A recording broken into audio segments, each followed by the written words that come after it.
Yeah.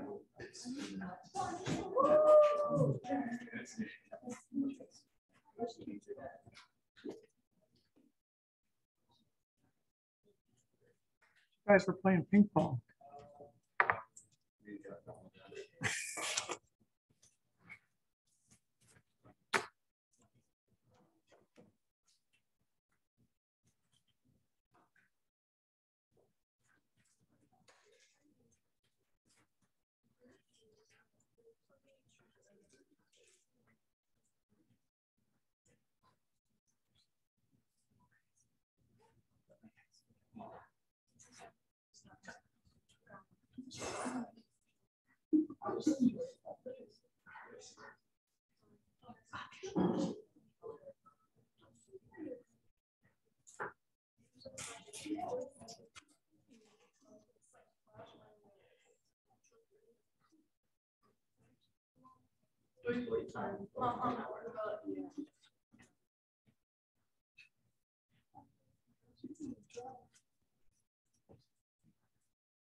Okay, we're going to start. I think if you are online, you should be able to see the slide. It says Unit 1, Week 2, Membrane Transport and Permeability. And I've cut this way down because I found out on Tuesday that I had way too many slides saying the same thing. So that if you printed this out, you'll have everything I'm going to talk about. I'm just not going to use every slide. So, okay. We're talking about movement across cell membranes. Cell has what's known as a selectively permeable membrane. Let me bring this up full screen too. So there we go. The cells have what are known as selectively permeable membranes, meaning that they are picky about what they let in. in what they let out. They're very selective. They don't let water come through easily. They don't let salts come through easily. Lipids can slide through a cell membrane very easily because the lipids are what the cell uses to make up its membrane. So it is going to try and filter what comes in and what comes out. Cells are very, very selective. Now, all the cells in our bodies are exposed to some sort of liquid. If you are red cells and white cells and platelets in our blood, then you're exposed to the plasma. The plasma is nothing but salt water. The plasma has a concentration of 0.9% sodium chloride. Now, 0.9% sodium chloride is a mixture of water and plain old salt. You know, sodium chloride, NaCl, also known as table salt, also known as sodium chloride. Now, sodium chloride, we can make up if we want to make up a solution is a mixture of a solvent and a solute. You know, a solvent is the dissolving medium, usually water, and the solute equals what's dissolved. Now in class right now, I have a beaker here that says 10% salt on it. So that's a 10% salt solution. How we made up a 10% salt solution is that the simplest way to make a 10% salt solution is to take 100 grams of salt and put it in 1,000 milliliters of water. So 100 grams into 1,000 is 10%. So we make up a 10% salt solution like that. 100 grams of salt, a liter of water, we got 10% salt solution. Let's say I wanted to make a 40% glucose solution. I would start with a liter of water and 400 grams of sugar, 400 grams of glucose. And I would get a 40% glucose solution. If I wanted to have the same thing as our plasma is 0.9% sodium chloride. I would put 9 grams of salt into a liter of water. That's a solution. And our bodies are always being bathed. All the cells are being bathed either in some way, shape, or form in a 0.9% sodium chloride solution. Our plasma is 0.9%. It's very slightly salty, but it is salty. Now, plasma is what the red cells and white cells and the platelets float in our blood. It is half of the component of whole blood, the other half of the cells, but our blood will separate down. It will separate out. And we'll talk about that in lecture on Tuesday. These blood vessels are leaky. They're not sealed tubes. They're not like hoses. They have lots of holes in them and stuff leaks out. Plasma leaks out of the blood and moves into the spaces around all the cells. There we call it interstitial fluid. 1 minute it's plasma, the next minute it's interstitial fluid. It's the same salt water it was before. The reason it leaks out is so that the cells can get salt and glucose and hormones and fats that the cells need. That's how the cells get supplied with a lot of this stuff, is it just oozes out of the blood vessels and surrounds the cells in the interstitial areas. Interstitial means the area between the tissues. So interstitial fluid surrounds the cells, but it doesn't go into the cells.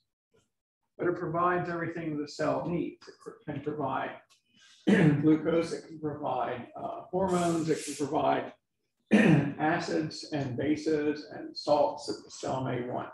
Now, on the inside of the cell, we have water also. That's water is called intracellular fluid. It's the same water, still 0.9%, but it's contained inside the cell. So we have interstitial fluid outside the cells, and we have intracellular fluid within the cells. And cells are going to have a way to get stuff across the membranes.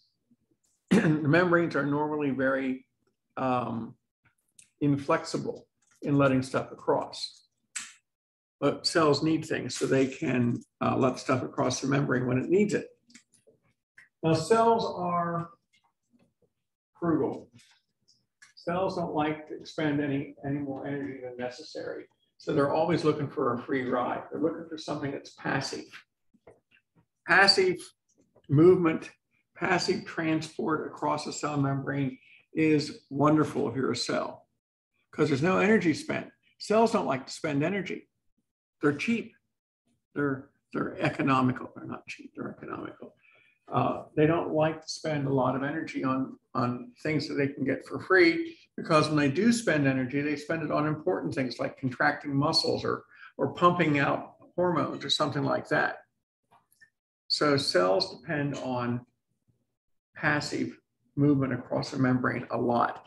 Now, when we talk about passive movement in a cell, we use a term here called diffusion.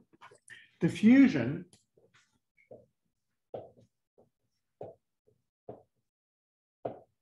is a very simple definition for diffusion.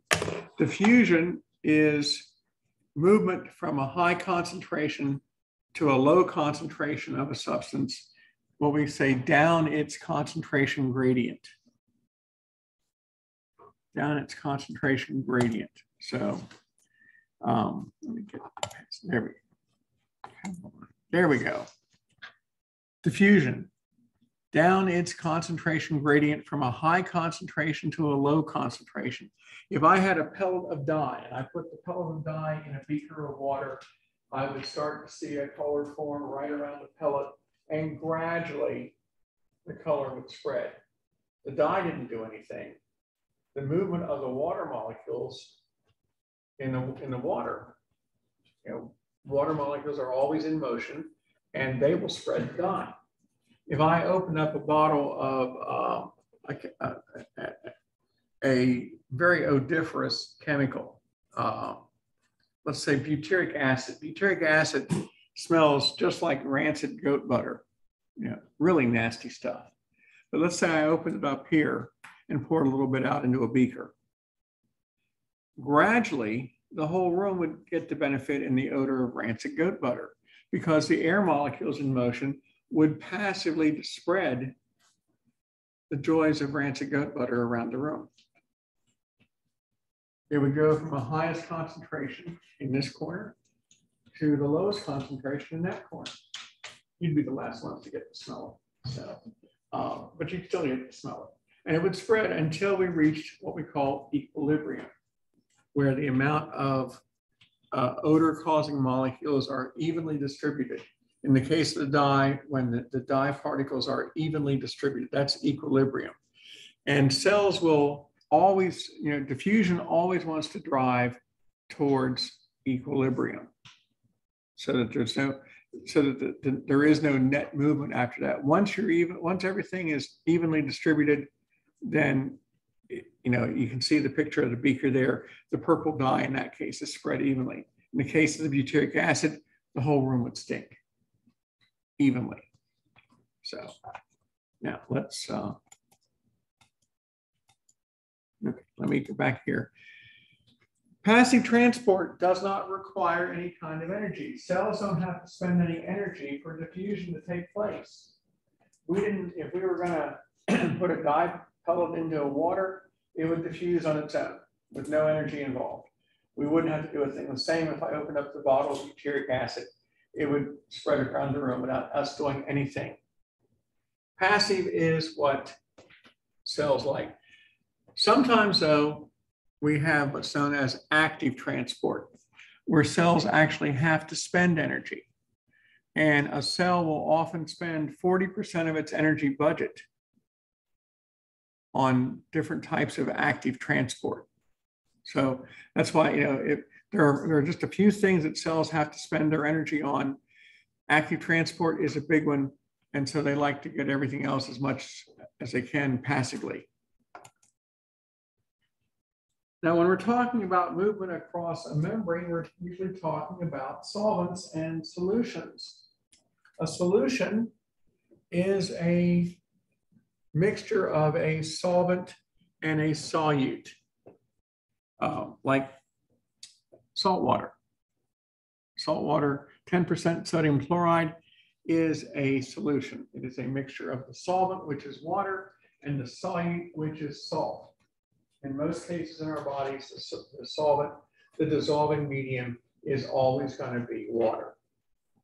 So we dissolve the solute. It could be sodium chloride, it could be potassium chloride, it could be calcium carbonate, it could be magnesium chloride. You see a lot of chlorides in there. There's all, it could be glucose in water. It could be dextrose, a type of sugar in water. It could be sweet tea. Sweet tea is a solution. It is a mixture of essentially water with the tea and the sugar. That's a solution. The dissolving medium is always going to be the salt, is going to be the solvent. The solvent is always, in our case, is water.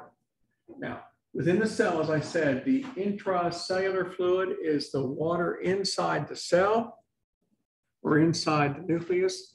The interstitial fluid is all the water that surrounds it. And we want to move stuff from inside the cell to outside, or outside to inside. And diffusion is an ideal way to go. Gases diffuse very nicely. When we breathe in atmospheric air, it's 20% oxygen. We get that oxygen, that gas, down to our lungs. And we get into the one cell layer thick structures called the alveoli. And we have essentially 20% oxygen at the alveoli. And surrounding the alveoli are blood vessels, the capillaries, tiniest vessels we've got.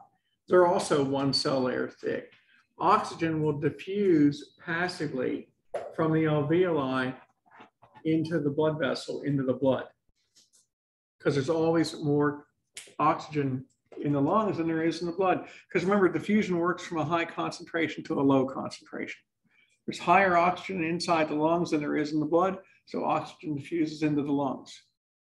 There's more carbon dioxide in our blood than there is inside the air of the lungs, and so carbon dioxide diffuses out across the membrane. Again, a high concentration to a low concentration. And we like that. Now, so simple diffusion. Stuff will diffuse across a membrane. Stuff will diffuse from high concentration to low concentration.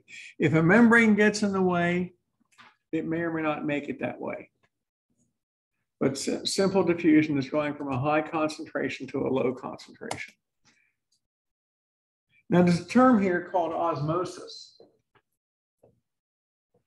that controls the movement of water across the cell membrane. Osmosis is just the diffusion of water. Water can go across a cell membrane, even though the cell membrane is made of fat, and water and lipids don't mix easily.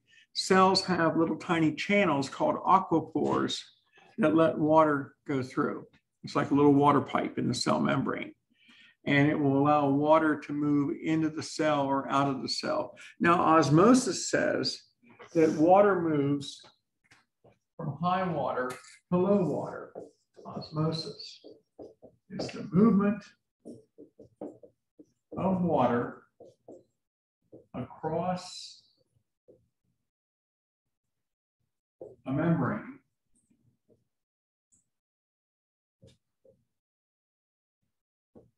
from high water to low water. What do we mean by that? From high water to low water. Well, consider this. You have a beaker. Some of the stuff out of the way here.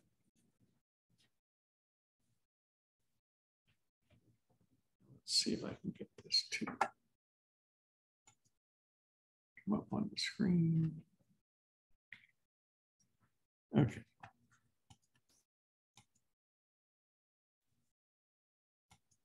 Okay, you have a beaker, and in your beaker, you have 10% sodium fluoride in the beaker, which is 10% sodium fluoride solution is going to be 90% water and 10% sodium fluoride. 10% solution is 90% water, 10% sodium fluoride. 10% anything.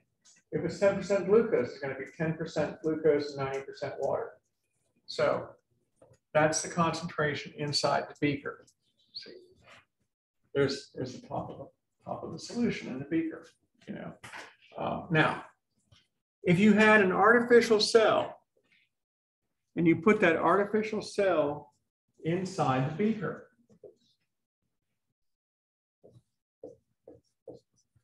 artificial cell. And this had nothing in it but distilled water. Distilled water is 100% water. You've got a membrane. This is a membrane right here. This is an artificial cell. You've got a membrane. The water, what's inside the artificial cell is 100% water.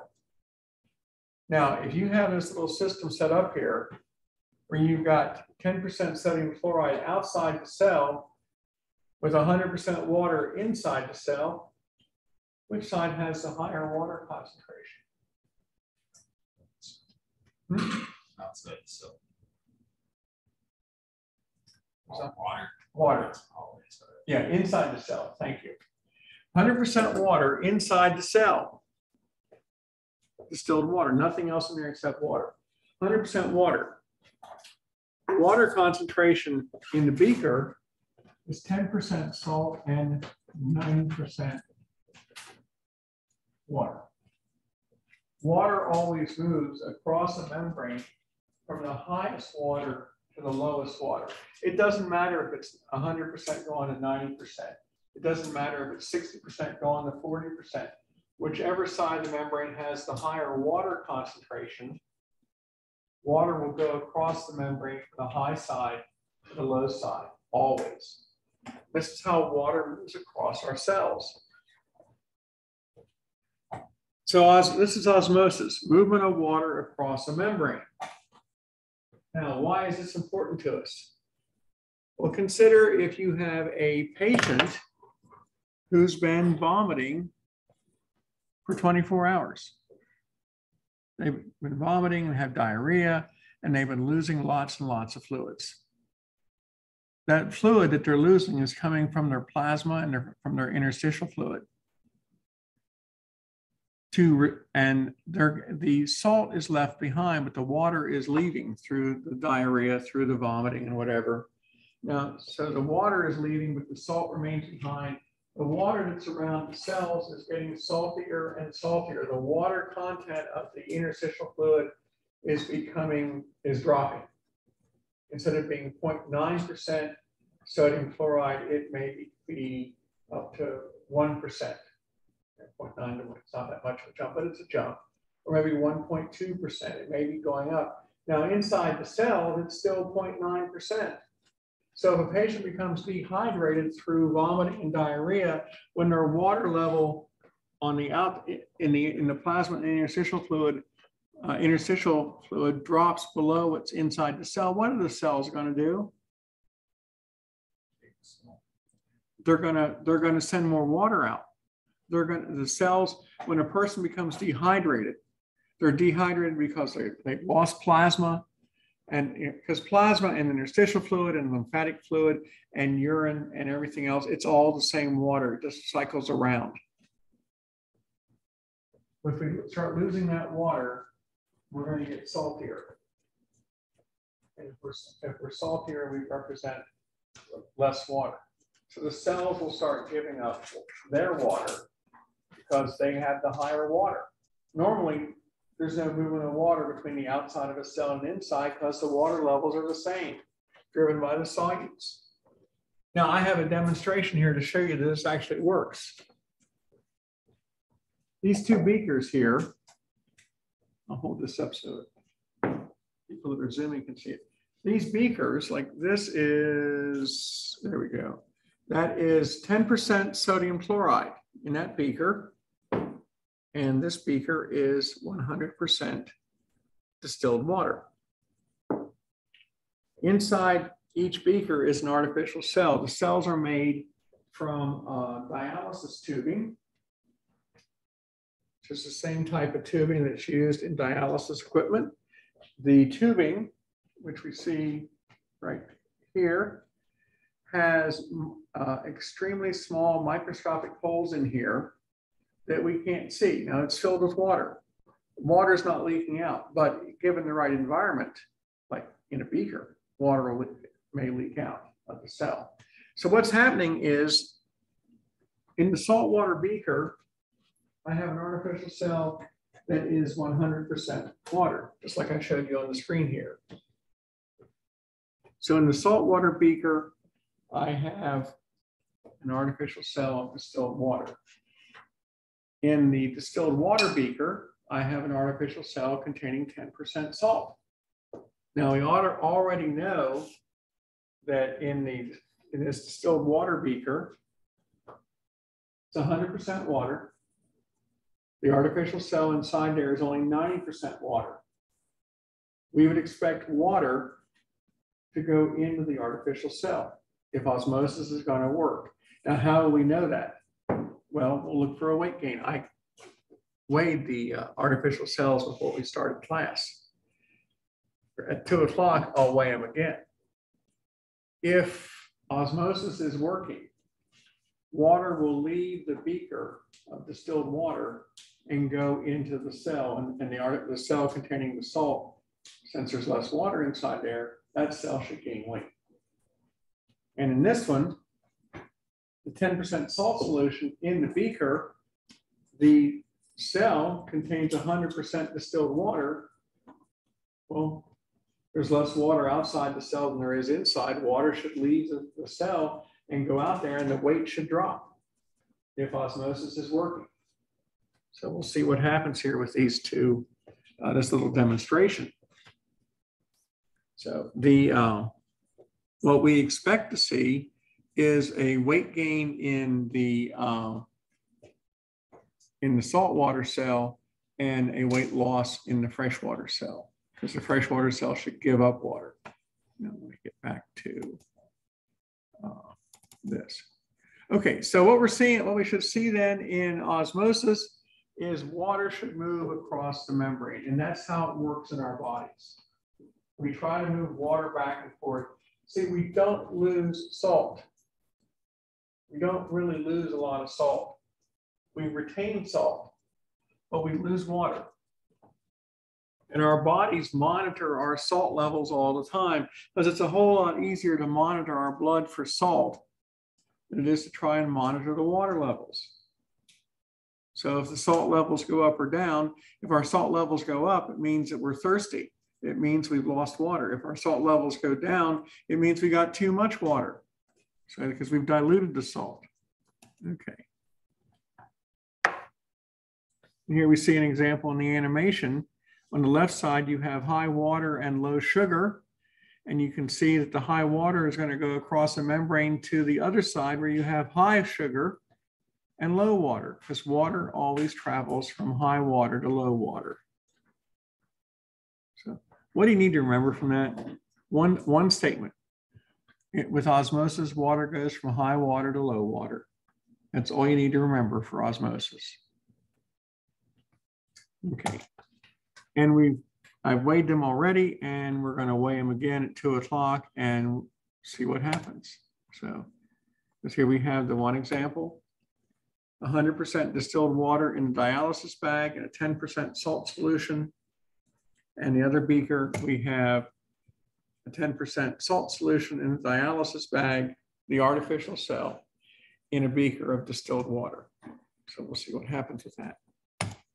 Okay. Now let's go to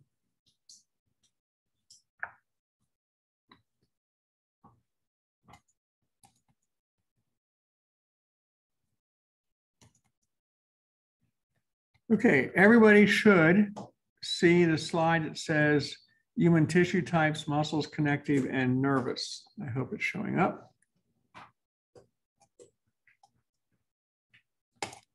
So last week we took a look at the epithelial tissues. Epithelial tissues are the covering tissues that cover the outside of our body and every opening in our body. Anything open to the outside is going to have epithelial tissue surrounding it. It protects us, it lubricates us, it is an infection fighter because it prevents infections from getting through the skin. It does all sorts of great things for us. But now we want to look at the other 3 tissue types. The first one to consider is muscles.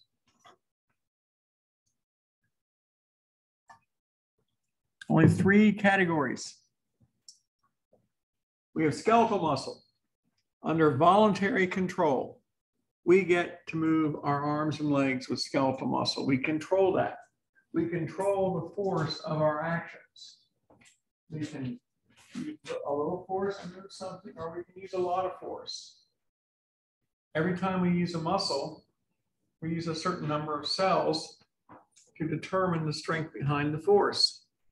We don't have to use every muscle cell in our arms and legs to accomplish what our goal is.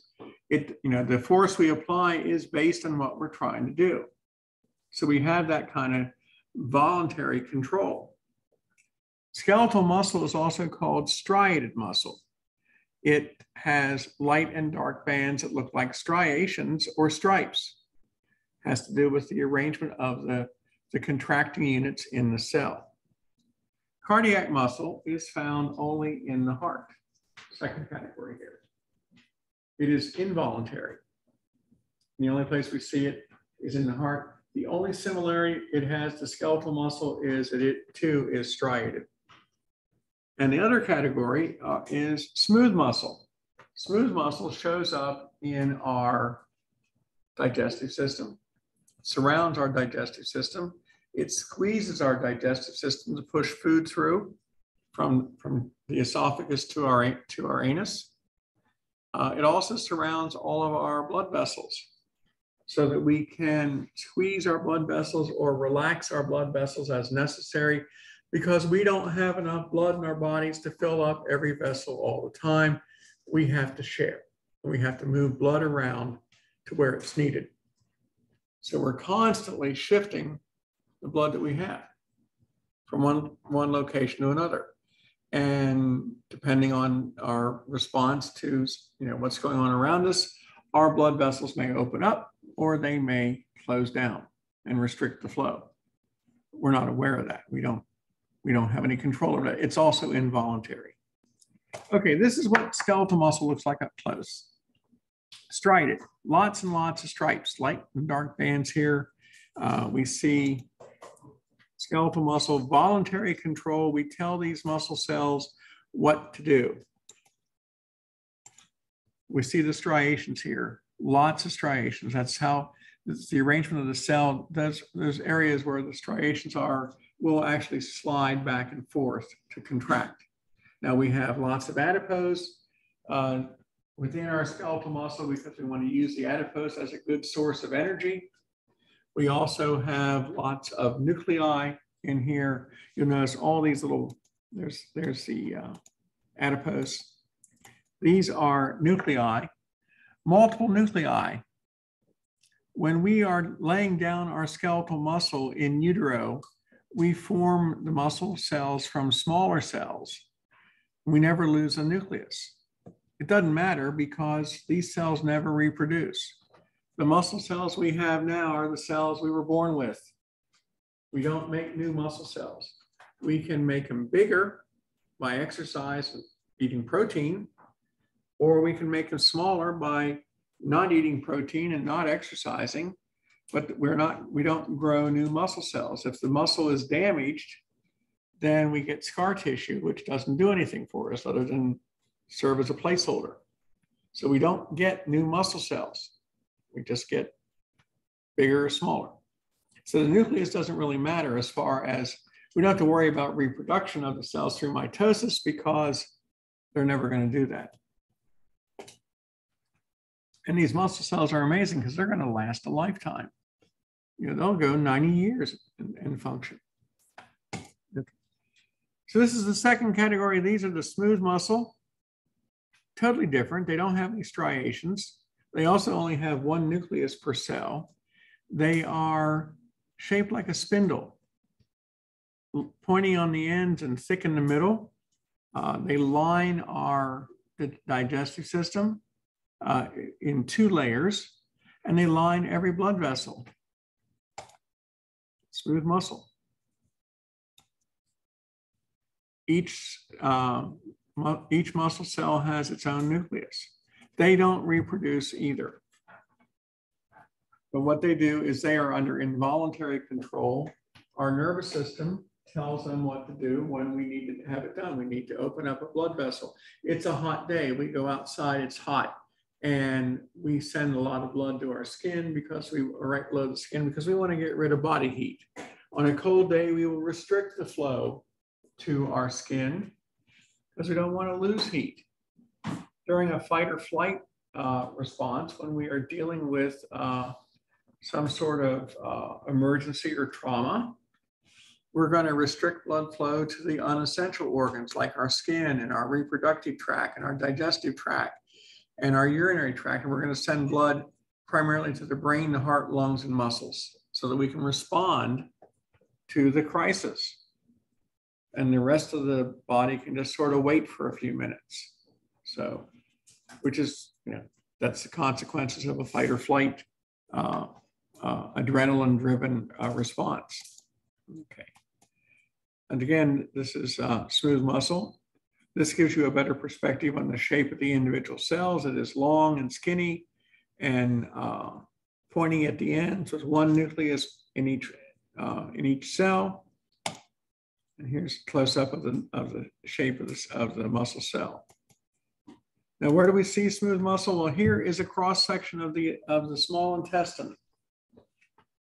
Our entire digestive tract is about 25 feet long, more or less, from the esophagus down to the stomach, into the small intestine, which is about 20 feet long, and then the 3 or 4 feet of the large intestine, and then the rectum and the anus. And it's lined with 2 layers of smooth muscle. We have a circular layer and that squeezes in a circular pattern, and the longitudinal layer squeezes lengthwise. And by squeezing like this, we can push food from our esophagus all the way through to the other end. You know, it's called peristalsis, so pushing and shoving and pushing and shoving to get the food through here. We don't have to think about it. You don't have to think about what you had for lunch.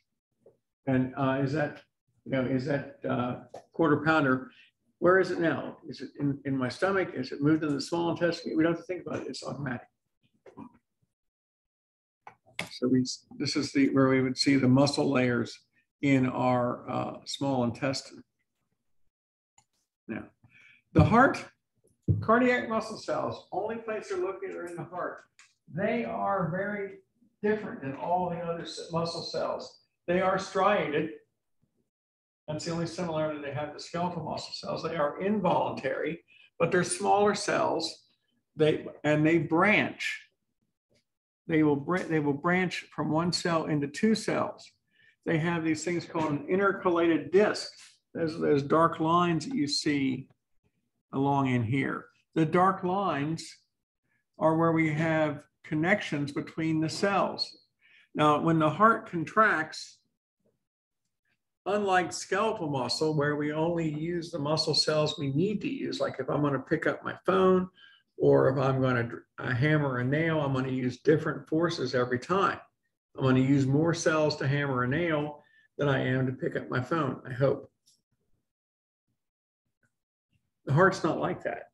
When the heart contracts, every cell in the heart contracts at the same time with the same amount of force. The two upper chambers contract together and pump. The two lower chambers contract together and pump. And it is every cell is involved in the contraction. There is no cells that are just watching. They're all involved and they all contract with the same force together. So no, none of the other muscle cells do that. We have no control over that. We can't even control the rate. The heart sets its own rate. The heart sets its own contraction force. It's often referred to as a big functional cell. It acts like one big cell the way it all contracts together. And so that is what's unique about the heart. And it will do that every 7/10 of a second from 3 weeks after conception till for 90 years. Because our heart starts beating 3 weeks after, about the 21st day after conception, our heart will start beating. And it will do that then every 7/10 of a second. 90 years is a good number. Okay.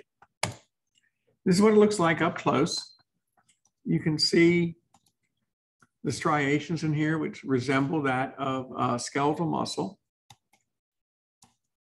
We also see what are called the intercalated discs. What we find out in the heart is those discs are filled with little openings so that we can communicate rapidly.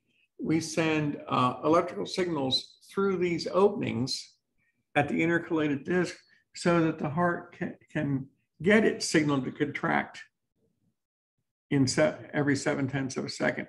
Because about half of that 7/10 of a second, the heart is in a relaxation phase. So the heart has to rest in between contractions too. But the connection between cells is at the intercalated disc.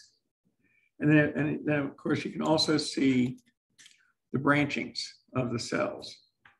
In muscle cells, we use the term fiber and cell interchangeably. So we see the branchings of the cell so that the cells are all communicating with each other all at the same time.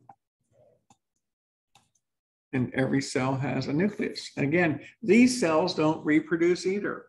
Damage to the heart is permanent. Once we reach the point where the cell dies, when a muscle cell dies, that damage is permanent. We don't regenerate new heart muscle cells. What we'll end up doing is putting in scar tissue in place of the damaged cell. Okay. Now we have the next category called connective tissue, and this is a catch-all. Connective tissue has a really broad definition. We say you have to have living cells in some sort of matrix that can be a solid, a liquid, or a gel with fibers. And that covers a wide range of cells. It covers blood, living blood cells inside a matrix. The matrix is the plasma. And the fibers are in solution, but they're there. So the definition of connective tissue, living cells in a matrix with fibers, blood cells meet it. Bone cells are connective tissue. Living bone cells in a hard matrix, the bone, with fibers. We have lots of fibers wrapped around our bones for strength. And cartilage, the squishy stuff that's between our knees, between our tibia and our femur, the stuff that makes our nose pliable and our ears pliable, that's also connective tissue. Cells, living cells in a matrix, in this case, it's sort of gelatinous with fibers, lots of elastic fibers embedded in there. So connective tissue is sort of a catch-all phrase for all the cell types that didn't know where else to put them. Some of the most important proteins in our bodies are found here. Collagen fibers. Collagen is the most abundant protein we have in our body. Collagen is incredibly strong. Collagen is what we use to make tendons and ligaments. One collagen fiber is stronger than a corresponding strand of steel. And tendons, which are made of collagen fibers, tendons attach muscles to bones, and these tendons will often snap bone. They will snap bone before they themselves tear. They're that strong, and they can fracture bone by pulling on it. Elastic fibers, second type of fiber we encounter. They are made of elastin, and they are stretchable. They let our skin be stretchable so that our skin doesn't tear when we move it. Reticular fibers, the third category. They're sort of like the net, the mesh that holds our organs in the viscera in place. Like why the small intestine and the large intestine don't collapse down into the bottom of the abdominal cavity. But we have this mesh holding it in place. It's why certain very squishy organs like the liver and the spleen that have the consistency of Jell-O maintain their shape so they can maintain their function. They are so squishy. It's like, if you have to try and repair a damaged spleen or a damaged liver, it's like trying to sew together pieces of chunks of Jell-O without tearing through it. So it's a very challenging repair work in here. So these are the reticular fibers that are giving us these organs at least their shape for their function. So collagen. Collagen works because the fibers are arrayed in parallel. You get great strength with that. So we have incredible strength pulling on our bones. Our muscles alone are not strong enough to do the jobs we want them to do. They have to pull on the bones because they use our bones as levers. And so we amplify the strength by pulling on the bone, but we don't pull on the bone directly with the individual muscle cells. All the muscle cells together pull on the tendon, and the tendon pulls on the bone. Elastic fibers are in lots of places in our bodies. They're in our skin. Elastic fibers are in the walls of our arteries. Every time you've had your pulse taken or you've taken someone's pulse, you are experiencing elastic fibers. Our pulse corresponds to the heartbeat. The pulse and the heartbeat are two separate things. But every time the heart contracts, a surge of blood goes out the arteries. And it causes our artery wall to expand. And our artery wall is elastic. So we push through here, the wall expands. As soon as the surge goes through, the wall snaps back. And that snapping back is what you detect as the pulse. It corresponds to the heart rate, but to the heartbeat. But the heartbeat is really the sound of the valves going shut. The pulse is the snapping back of the artery, thanks to the elastic fibers. We also have elastic fibers in our vocal cords. Our vocal cords in our larynx allow us to make noises and sounds, to be loud and soft and alter the pitch and the tone, because the vocal cords themselves are vibrating with different shapes. Our bronchi and our trachea, our airway and the tubes leading into our lungs are also lined with elastic fibers so they can expand and contract as necessary. And then reticular fibers, I already talked about the liver and the spleen, and the mesh that they're like the safety net, if you will, for the viscera. Okay, this is what the combination of the connective tissue looks like when we're dealing with the safety net. This is what we call loose connective tissue. It's reticular fibers and elastic fibers and collagen fibers all together, forming a mesh to hold things in place. Here we see fibroblasts, which are going to make reticular fibers. Those are, anytime you have the suffix blast, it means it's a builder. It's building things. So there's your fibroblast. There's an elastic fiber. There's a reticular fiber. They all look the same, don't they? You know, you can't tell the difference. If I took away the labels and said, what is this? You wouldn't know which one is which, would you? Because I certainly can't tell them apart. The only one that I can spot as a definite fiber is this next one, which is collagen, because nothing looks quite like collagen fibers. So what you need to remember for this is loose connective tissue. Just imagine the slide with lots and lots of little lines all over it. That's the loose connective tissue. Okay, it is made up of collagen fibers, elastin fibers, and reticular fibers.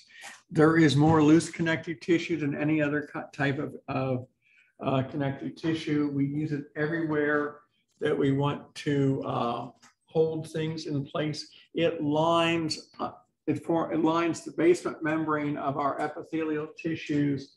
Like the epithelial cells that line our small intestine are attached to the tissues underneath it through this connective tissue.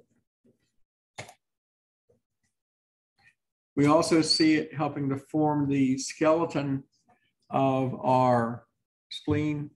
It's not a real skeleton, it's a squishy skeleton, but our spleen, our lymph nodes, our liver are all held in place with loose connective tissue. Now, the dense connective tissue is a lot stronger. It has a definite purpose. This is the stuff that's made of collagen primarily, and maybe a little elastin. It forms large bands of collagen fibers laid down side by side by side. It looks something like this. This is collagen. Imagine, if you will, if you want to pick up a 100-pound weight and you have some silk thread. You've got all the silk thread you'd ever want to do this. So you tie a thread to a 100-pound weight, you better pick it up. What's going to happen? The thread's going to tear. What if you had 10,000 threads all running together, all coming to the same location? You pull in the 10,000 threads, you're going to pick up a 100-pound weight. They're not going to tear. This is what collagen does. So by lining these fibers up together, you get tremendous strength. Collagen fibers wrap around our bones so our bones don't break, so our bones can flex. Collagen fibers will break before bones will in the long bones if we are hit by some sort of blunt force trauma. If we're stretching muscles and stretching them badly, overstretching them, for example, due to trauma, the collagen fibers will break the bone to relieve the stress. So this is dense connective tissue. This is what we see in the tendons and the ligaments around our joints, like right here. Here we see the tendon attaching the muscle to a bone at the shoulder. And there we see a ligament helping to hold that joint together. Remember that our shoulder joint is really wide open. The shoulder joint, the socket at our shoulder, is about as much of a socket as a flat plate. There's no socket in there. It's just a flat surface that the head of our humerus, the upper bone of the arm, rubs up against. It's the ligaments and tendons that hold that joint together. Otherwise, it wouldn't work. However, we also use dense connective tissue in the irregular form, where instead of being lined up in nice straight lines, we have a little bit of irregularity here, and we form a capsule around the joint. At our shoulder, we have a capsule like that that lets us move our arm in full 360 degrees all the way around. And it works. Again, very strong, very powerful. Okay, we've all heard about cartilage. We've heard about cartilage injuries in our knees where the meniscus, we either had it happen to us or we've known people that have had have their knee scoped because they tore the meniscus. And here, it's made of cartilage. It is a connective tissue. The cartilage is sort of like a gel, if you will. We've had cartilage in our bodies almost since the point of conception. 6 weeks after conception, we have a full-scale cartilage-based skeleton in place. Now, given that we are about this big, we're probably about 1/4 of an inch in size, we have a complete skeleton in place made out of cartilage. Every bone that we have in our bodies is in place as soft cartilage. And over the next 23 years, we will gradually convert all that cartilage to bone. Usually by about the time we're 23 years old, we finally converted the last of that soft cartilage into bone. And then from then on, we're just replacing bone. So, but our cartilage, starting at 6 weeks after conception, we use that as the model to start laying down bone for us.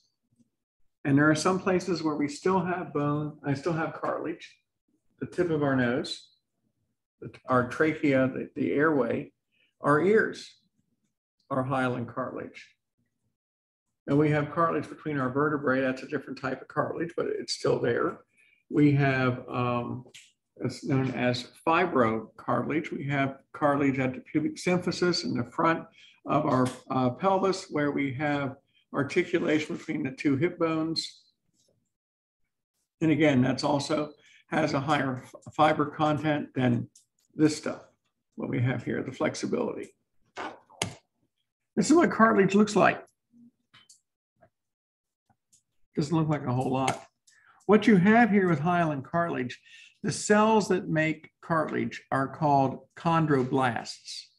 Blast, again, is the builder, the term for blast. You know, whenever you see blast, you know that you are building cells. In this case, the cells that are being built, the building cells are called chondroblasts. The chondroblast will lay down its gelatinous matrix, form a bubble called a lacunae, and then convert itself to a chondrocyte. Anytime you have the word cyte, C-Y-T-E, that means a living cell. So a chondrocyte is a cartilage cell. A chondroblast is a matrix builder, and they build themselves, essentially build themselves into a corner, if you will. They build themselves, they trap themselves in these bubbles. And once they're in the bubble, it's they can't do anything else. So the bubble becomes what's known as a lacunae, and the chondrocyte then forms from the chondroblast, and the cell is alive. Now, the problem that cartilage has is there are no blood vessels there. There's no blood vessels. So chondrocytes have to survive on getting their oxygen and nutrients and getting rid of their waste products through simple diffusion, through the matrix, through the gel, which is one of the reasons why it takes so long for cartilage injuries to heal, because it takes longer to get oxygen in and get white cells in to repair damage and to get rid of waste products.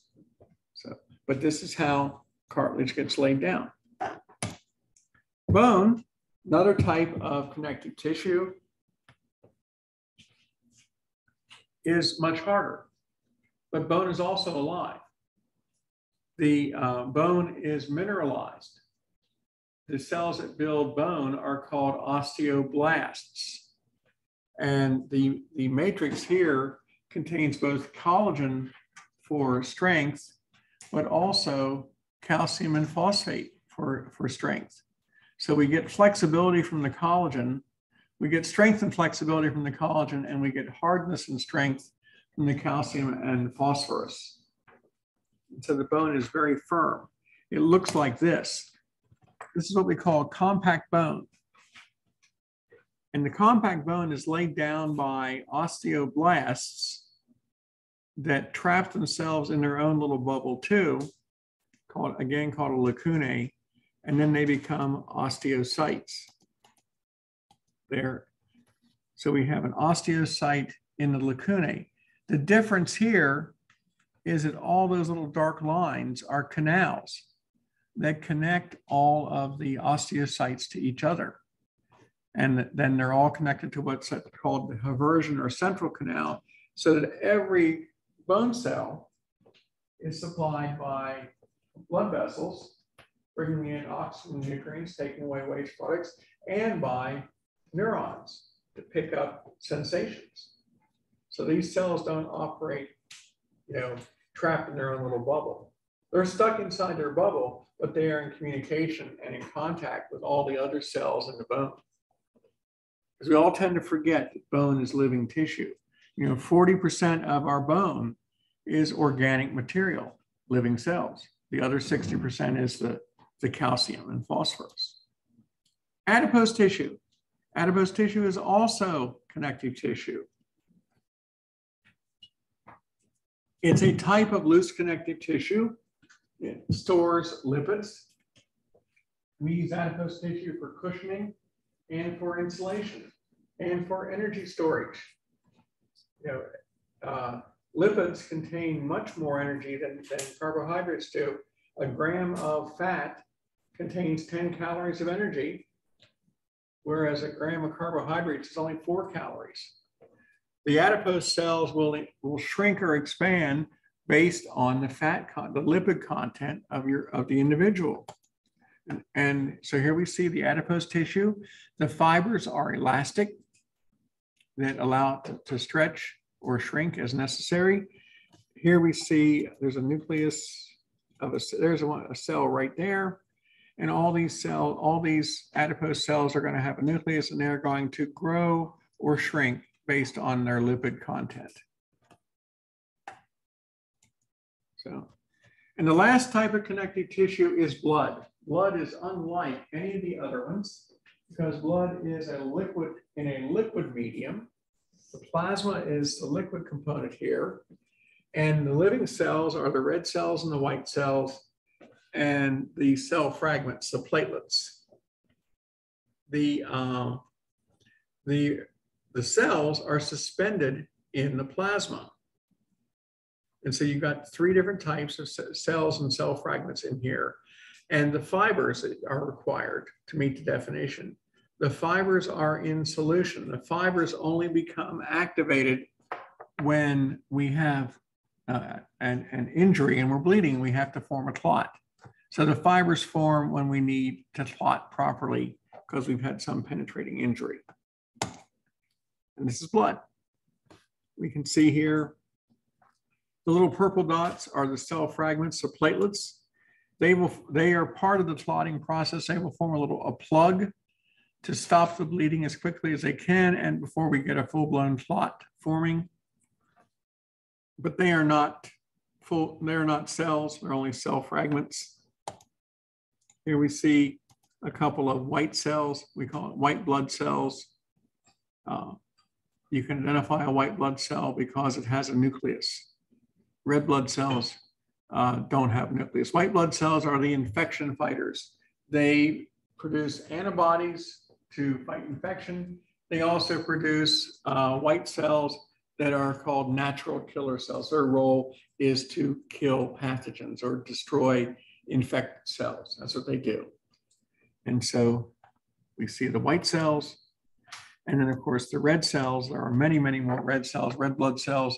Their role is to carry oxygen, to deliver oxygen to all the cells in the body. The last category of connective tissue, of tissue, is nervous tissue. This big purple thing there is a neuron. Neurons send electrical impulses called nerve impulses from the brain out to another neuron or to a gland or to a muscle or to an organ to do something. Or they receive information from all the touch or temperature or pressure or pain or taste or odor or visual receptors in our body. A neuron will send its information down through a long structure here at the end of it called the axon. That's the axon. Axons are always used to send signals away from the neuron. Neurons have a cell body with a nucleus in it. Neurons do not regenerate. We have all the neurons we're ever going to get at birth, and over our lifetime, some may wear out, but mostly we're going to carry them through our whole lifetime. We're not going to make new ones. Some neurons can be repaired, some can't. Now, these cells here are called glial cells. Glial cells do all the support work for the neuron. They protect it from infection. They help to make sure it has glucose. Glial cells circulate spinal fluid around the spinal cord and cerebral fluid, cerebrospinal fluid around the brain. They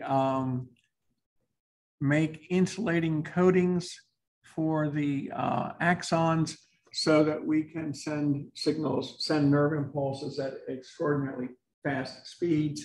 And if an axon is cut in some neurons, the glial cells can actually glue the axon back together again.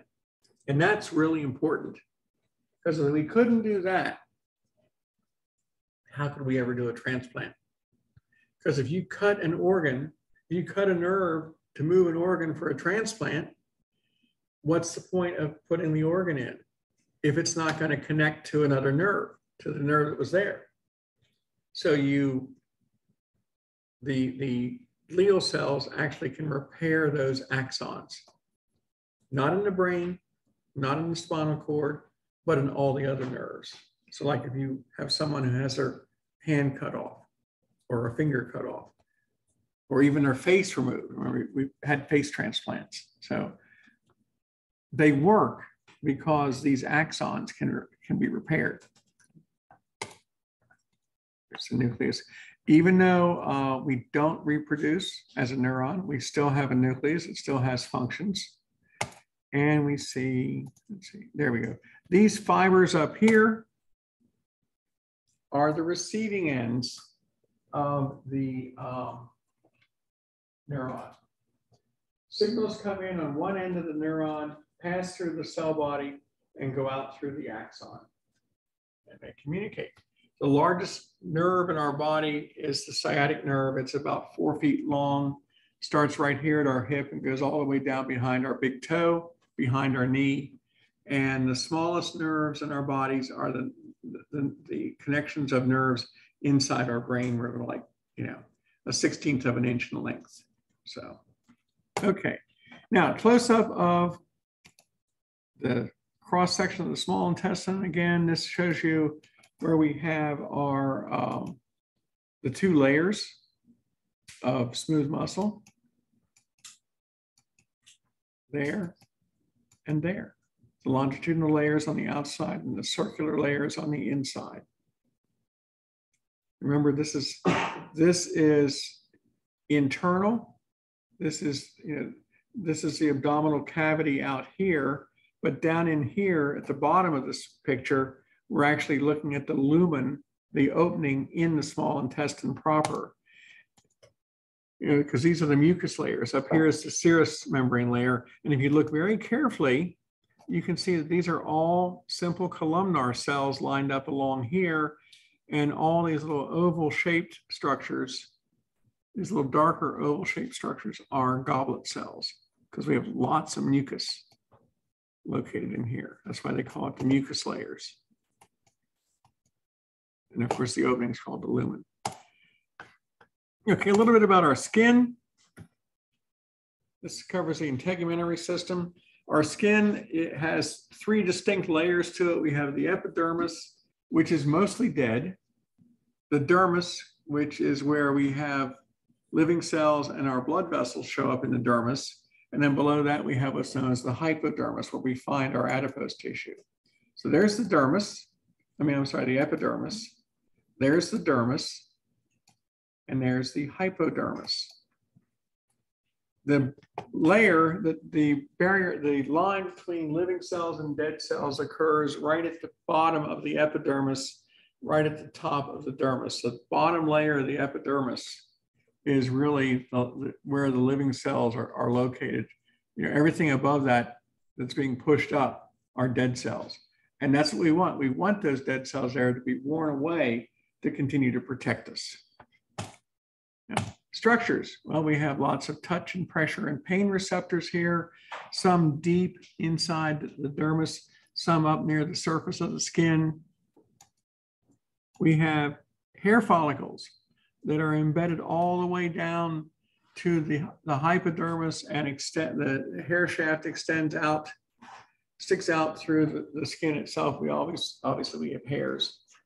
By the way, this is a good point to throw out. There's no such thing as gray hair. Okay, there is no such thing as gray hair. What you have is not gray hair. If you know someone that has gray hair, it is transparent hair. When hair loses its pigmentation, it doesn't go gray, it goes transparent. It just looks gray because that's the light, that's a trick of the light passing through it. Even an individual that has a full head of white hair, it's really the light passing through the transparent hair follicles and bouncing off each other and making it look white. But there is no such pigment as gray. So when people have gray hair, or when their hair starts to turn gray, it is because they're losing pigmentation. So my dad's hair turned gray when he was 19, big section right here in the middle. It was a genetic trait that ran in my family, and I have a whole bunch of cousins that started getting gray hair early in life. And I had 2 female cousins that started getting a gray streak right there too. They were not happy, I'll just tell you that. But I dodged that bullet. But it is just one of those things. But, you know, there is no such thing as gray hair. Don't get into any arguments over that. But, you know, I will be more than happy to destroy old wives' tales anytime, you know. Like, don't sit too close to the TV, you'll ruin your eyes. That doesn't work either. So that has nothing to do with your eyes. Anyway, enough of that. Let me go on here. Your sister did also. Okay. Yeah. So I've had it in my family. So I know what it's like to have that. So, okay. Let's see, another comment. Also has migraines. Yeah, migraine, there's probably a familial connection on migraines too. So, okay, what else do we see here on our hair? Here we have an oiled gland. Our hairs they're called sebaceous glands. Our hairs are oiled constantly. So is our skin to keep it pliable. Our hair is oiled to keep it pliable. Unfortunately, what does oil do to our hair? Yeah, I know. It gets greasy and dirty. It attracts dust and dirt and sticks to the oil. And if you don't wash your hair for a couple of weeks, you know, when you go to lay down at night, your head slides right off the pillow because it's so coated in oil. We like to keep our hair clean. It's hard to keep our hair clean when it's oily, but the purpose of the oil is to keep the hair from becoming brittle. So we hit that balance of keeping it clean and keeping it flexible. There's the adipose tissue that is in the hypodermis region.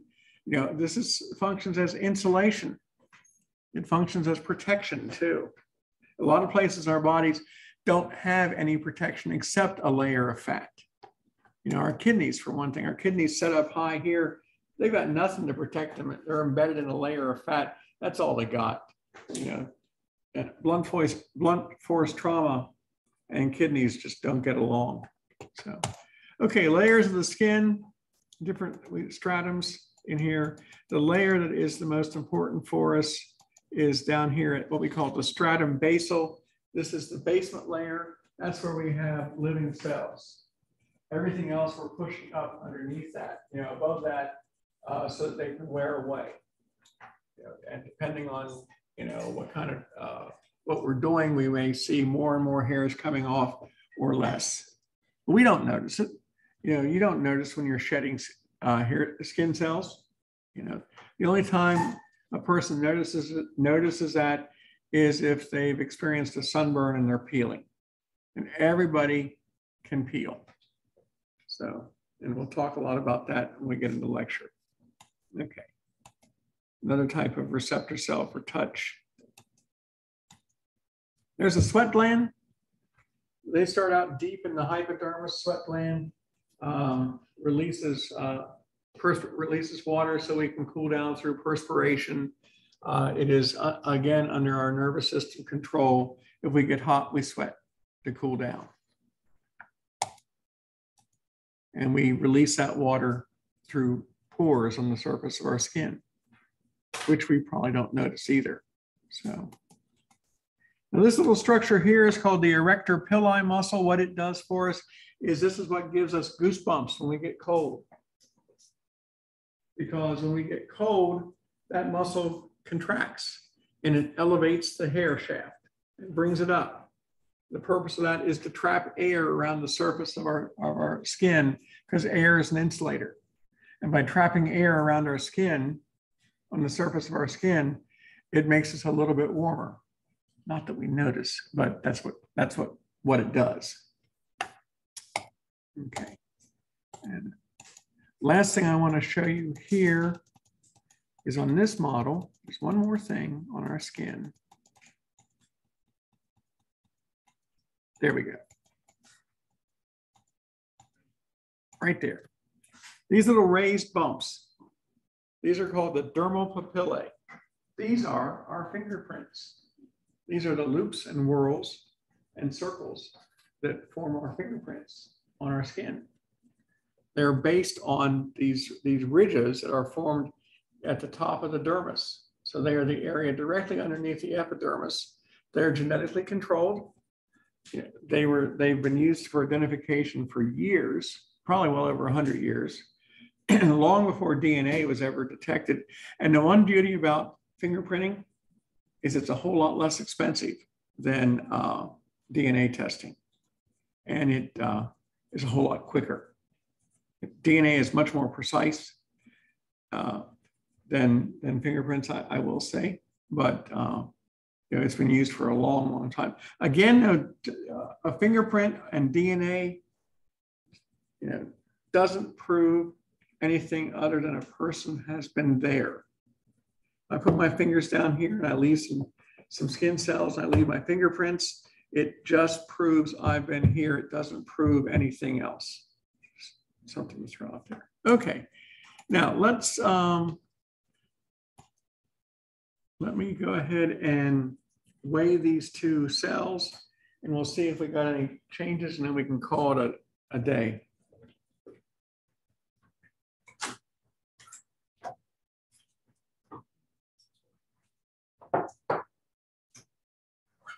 This one is distilled water, and this one should be distilled water one, so it had the salt water in the cell.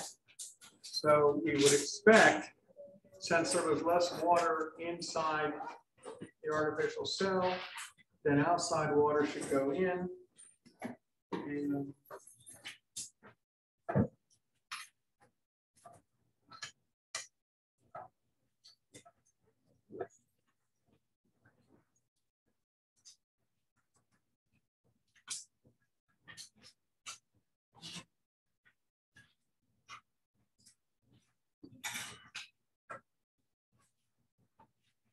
it went from 32 to 34 grams.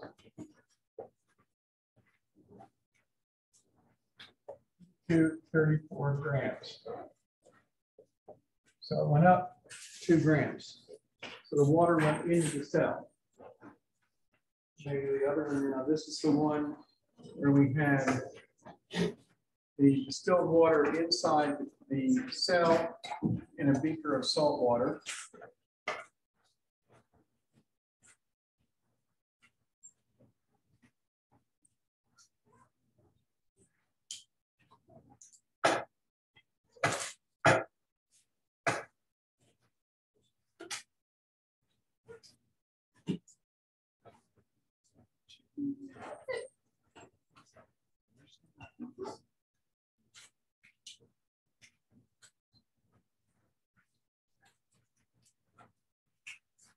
$32.9.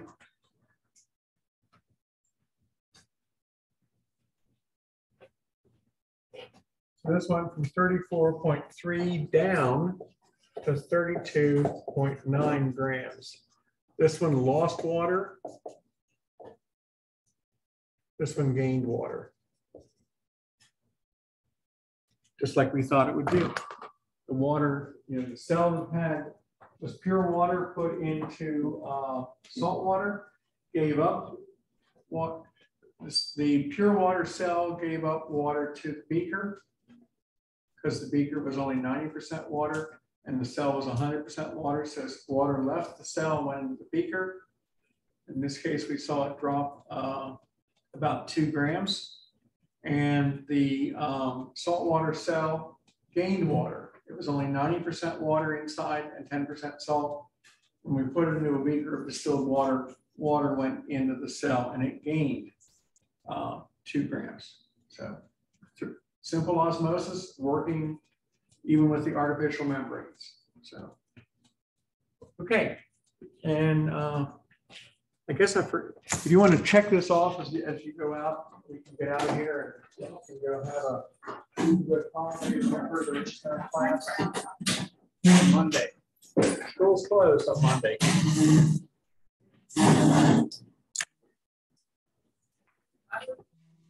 Everybody online also have a good weekend and a good holiday.